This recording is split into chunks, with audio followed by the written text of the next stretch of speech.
The drugs everyone knows as weight loss medications, Ozempic, Wegovy, Mounjaro, may turn out to have a second, bigger story, as longevity drugs.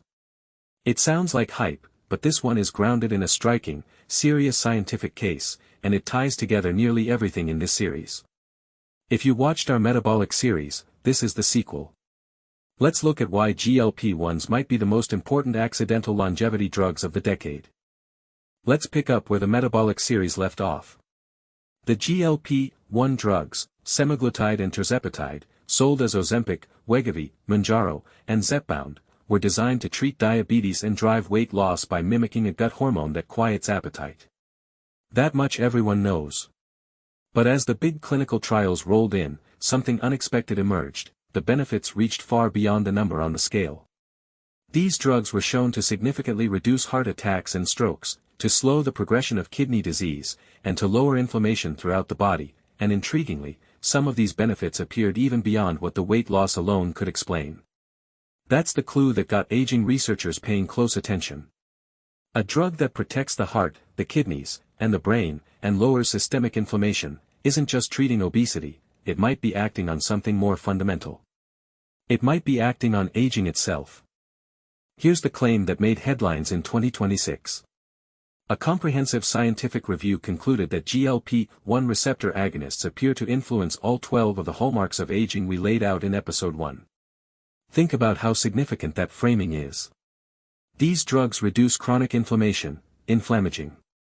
They improve mitochondrial function and metabolic health.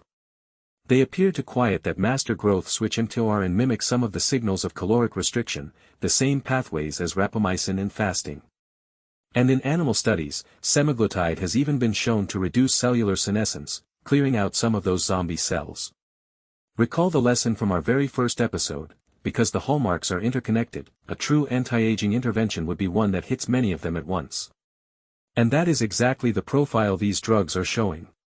It's a genuinely serious scientific case, not just marketing, that GLP-1s may be acting as broad geroprotective drugs, almost by accident. Now let's stay honest, because this is a channel that doesn't oversell. As exciting as the all-hallmark story is, it's still early. Much of the direct anti-aging evidence is mechanistic, how the drugs work in cells, or comes from animal studies.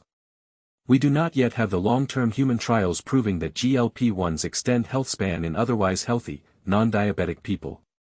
That's exactly what large trials like the government-funded VitalH study, testing semaglutide for aging, are now trying to find out. And there are real open questions to weigh. Rapid weight loss on these drugs can include muscle loss, which, as our exercise episode stressed, is the opposite of healthy aging, so preserving muscle matters. There are questions of cost, of access, and of what it means to take a drug like this for decades. So hold this one as genuinely promising and scientifically serious, but not proven.